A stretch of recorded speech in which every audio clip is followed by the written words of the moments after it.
All right, so hi guys. We are back with late night Michi audio. If you're new here, I live in a one-bedroom apartment, and my studio is my living room. And I am a self-employed artist. That being said, I get to make my own hours, so sometimes it's 4 a.m. Inspiration hits, and you just want to finally do this video audio. Also, some context. I don't normally sound like this. Please feel free to listen to my other videos if this is odd. But when I do late night Michi audio, it's literally just it's late at night, and my husband works a finger quote normal 9 to 5 job. Well, most of the time. But anyway, today we are going to be talking about some very important information and some very helpful tips that I've had, and I think will help you guys as well. Keep in mind, however, I feel like I need to do this little disclaimer. Um, this is more for people who want to do art professionally, as in you want to do it as your job, your career, or a side business. If art and selling is just your hobby and you just do it for fun and a way to relax and create and you don't care too much about being that successful, I'm not saying that in a negative way, but there are people who are just happy, doing a couple things here and there, or every now and then doing a show, or every now and then just posting for fun. Um, then feel free to not follow these advice, but I don't want people in the comments to be fighting or debating with people when these are really important and kind of proven, honestly.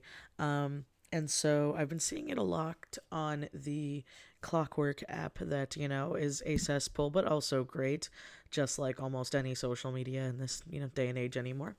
But the 3 rules to be a successful professional artist in any sense is very simple, very blunt, but I will explain this. And it is be kind, be good, or be fast. You need at least 2 of these things to be successful. If you can be all 3, then you are set for life. Now, let's go down the line because it seems really kind of a little bit of, condescending to be like, be kind, what? Like people aren't kind? No, actually, no. This is a fact. I have, in fact, met many, many great artists that were jerks. I've met them at cons, I've met them professionally, I've talked to some. I've had people tell me that I need to be like meaner and cutthroat to get through to things, but they are both fast and good. And by good, good is not kind. Good is your skill level. I'm sure that a lot of people have noticed that you see things out there and you see people talk about it. It's why when I try my best to do examples of artwork, I like having my own artwork on screen or having examples I've gotten permission from friends I know to do because I don't like ripping people apart. I don't like discourse. Surprise, surprise, because there are people of different skill levels and different styles that just don't appease to certain people. There are certain art styles I personally, as a person, I find very ugly, but I know that people love them. I'm allowed to think it's ugly. People are allowed to love them. If I were to meet that person working on something passionately, I, as a person, am not going to go up to them and say to their face, I think that is ugly, because I think that is disgusting and rude, and I think that is a vile thing to do to somebody when it is something they really enjoy. That's just me. Who knows? Maybe I'm the weird one here. But you will see a lot of people where their skill levels are just kind of so so or not so good, or in a lot of the artist community, they do not have a finger quote unique style. They are more of a mimic, which there's nothing wrong with being a mimic, by the way. A lot of people hate that. It's really not, especially if you want to work in like the industry and not be self employed. Oh, industry people love a mimic because unless you are pitching your own show, they want mimics. They want people who can learn fast. They want people who can mimic other people's styles to work on shows. You will be very successful if you are a mimic and fast. So, that being said, to some people, well, that might not be that good. And I'm sure I know I used to have that thought when I was younger. There were some people that I know at the time I was so surprised they would just make money and make money and make money and make money when it looked like they didn't put that much time and effort into their stuff. But you know what they were? They were kind and they were fast. And that was enough to get them going, even though their artwork wasn't, to me, personally that good. Wasn't my personal cup of tea. but they always had clients, they always made money, and they always got stuff boom, boom, boom, boom, boom. They always made their deadlines.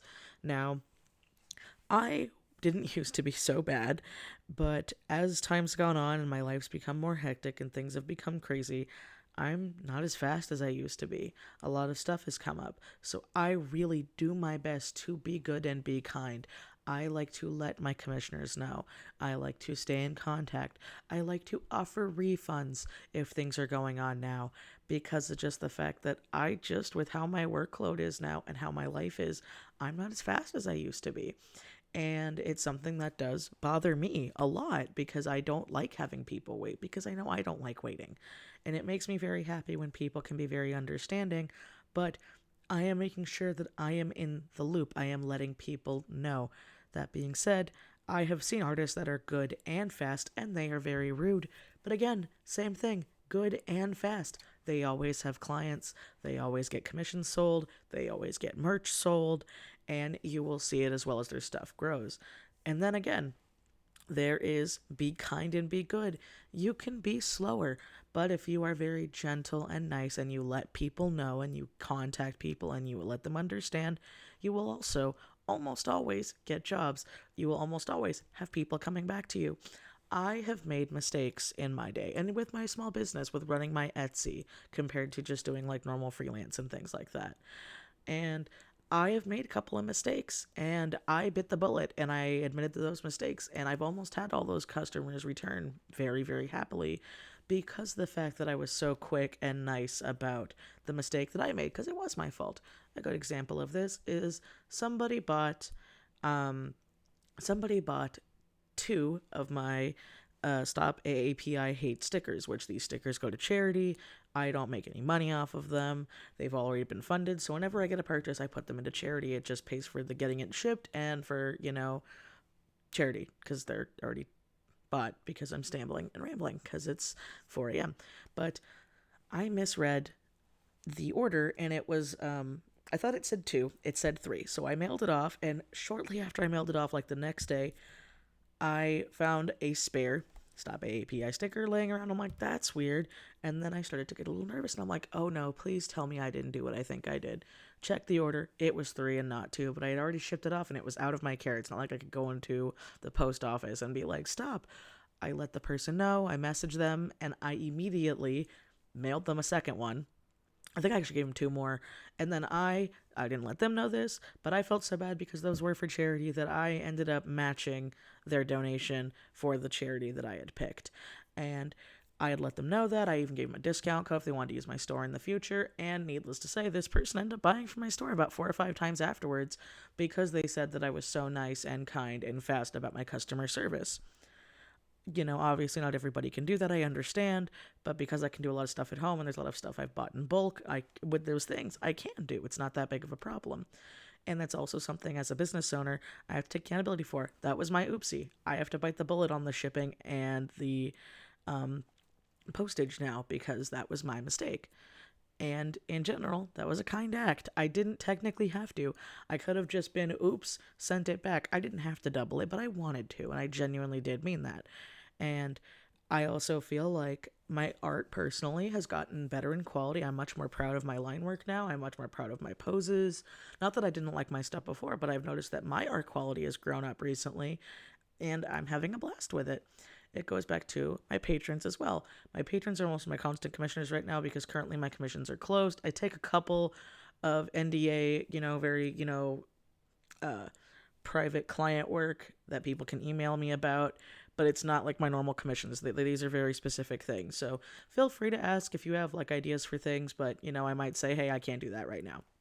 But again, I try to stay in communication. I try to do my best, try to be good and kind because sadly with how my life is, I can't be fast anymore. But the problem is you can be the most amazing artist in the world. One of my friends is an amazing artist. I think that their work is gorgeous, but it takes them forever. They're kind of bad about keeping up with their social media, and because of that, they're not fast. They're not fast, and they're not kind. And I know that might sound cruel, because they are a good person, but they do not take their social media that seriously. So even though their artwork is good, they're not getting the sales that they could be if they were either fast or kind. And it might be really harsh to say, but that's why you see a lot of things where you see a lot of, you know, really cutthroat jerkish people who are always getting jobs at comic industries. They're always getting jobs in the movie industries. They're always doing this and that, even though they don't make a lot of friends and they are rude and mean people. It's because, well, they're good and they're fast. Or again, there are people who are very slow, but their work is good and they let people know. And then they're also always getting work back. That's something that people need to keep into account because I know a lot of artists out there, and who knows, maybe you listening right now, maybe you suffer from anxiety. I know I do. And it's not fun and it can be hard, especially when we realize that we as the artist have made a mistake. But especially when we have made the mistake, that's when we really have to own up and go that extra mile because this is a business. Again, if you don't want to make a business and you just like listening to me talk, well, hey, thanks. I'm happy that you're here. I've also had people be like, oh, well, this advice is good, but I don't want to do this as a business. That's fine. You don't have to. If your artwork takes a super long time to do, and you are not that good of a person, and you are not fast, but you know what? It makes you happy, and as long as you're not hurting other people, you do you. I'm happy for that, and I'm happy for your art. But you as well will have to understand that, well, you're probably not going to go in a lot of places. But if that's not what you want, then that's fine. But if you do, you need to take this seriously. That being said as well, don't put on a front. I've seen that too, where I've seen people try to, who are good and fast, but are not kind. And then they try to be kind. And then when the mask falls, people realize that it was a mask to try to get that extra skill. You genuinely should just be all of these three things because I just genuinely think people should kind of be nicer to each other, even if you have differing opinions. Like I said, there's art styles I really don't like. I'm not going to go to an artist who's having a good time and tell them that I think it's trash. I think that's really rude. And before anybody says anything, yes, I have had this happen to me, and people tell me this to my face. I've had it happen in my comment section, not so much anymore, but a little while ago. I remember at least once a video I would get some random comment of someone saying, like, love your opinions, great editing. I don't know why I don't do that much editing, but then they would be like, your art sucks, and I'm like, okay, I can't really do much with that critique, but was that really necessary? No. You know, and I'm not just saying that, please, but please, also, for the love of God, don't go find these. Like, they're really old videos. I don't really care. I don't get them that much anymore. But it's kind of like, oh, did you really have to go that extra mile when instead you could just, be okay? It's why personally, whenever I see other artists on YouTube where they critique other people's art styles and they're like, ugh, look at how they did noses. Look at how they did bodies. Look at this coloring choice. I don't think that's really a nice thing to do to somebody, especially if you don't personally know that artist, you don't know what you're going through. You don't know what the piece means to them. Personally, for me, again, going back to me because these are kind of my opinions and my topics and my rambles. For a long time, I had such an issue with working in my sketchbooks. I used to have such, I guess I could say it's imposter syndrome kind of, but I felt like my sketchbooks didn't look like other people's did. And I cared so much about it and I would stress about it and I would stress about it and I would stress about it. And I just kind of stopped working in them. There was a period where I was getting sketchbooks done like 2 a year. And then if you guys have noticed, if you've been here a while, I just haven't done them a lot because I'm like, well, my digital art's better. Don't want to deal with it. And so I just kind of stopped. And then when I eventually stopped caring because I'm like, well, what am I doing here? I'm not making money off my sketchbooks. This is for me. When I finally got that in my head, I was like, yeah, this is for me. I enjoy them and I've been able to enjoy my art since then. Those are personal for me. Those are not my business. It's another thing too. When I am working with clients and I'm working with things, if I'm doing a commission or something freelance, I want to give the person my best work. I want to make it worth it. I want to make it worth the price and I want it to be good. I want them to be proud of it and I want to make them happy about it. Sometimes, yes, I can be fast and those times do make me happy and those are when the people are pretty quick to return. Again though, recently I can't do all three, but there are people out there that are. But I also don't want you guys listening right now to break your back with these three things to be like, oh God, I need to be fast, but I'm slow. Oh God, I'm fast, but my art's not good, and because I'm kind. And this is if you want to be successful. Every skill is not born; it is worked on. It is a skill. You will eventually get the hang of it if you practice. But you also need to genuinely want to hone these skills. They're not going to come overnight. They're not going to be a quick fix. They're also not going to make up for not networking and not doing other things. If you feel free and you liked this, I have other art tips and art topic videos on my channel. I'll probably, because this is much more art related than my normal rambles, I will probably have the playlist listed after my video. But yeah, it's some good advice. I've been told I keep close to my chest, and I've noticed more and more the older I get. And I think you guys have too, hopefully, at least with me talking about this. Because I used to wonder as a wee little bab, yeah, why is this artist who's really rude and really mean and a jerk just getting all these jobs and they're always successful and they're getting all their stuff? Well, they got two of the three. If someone else can have all three, they are set for life. And I hope this advice helped. I know it was a little vague and really rambly here, but that's kind of what I do here.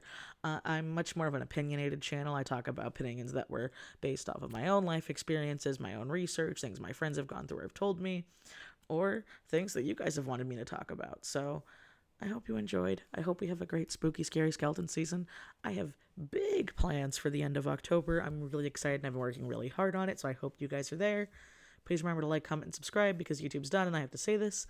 If you can't think of anything, drop an emoji or feed the bot. That bot food does help a lot so much. Make new art videos every Wednesday or vlogs. And as always, guys, I will see you next time. Bye-bye.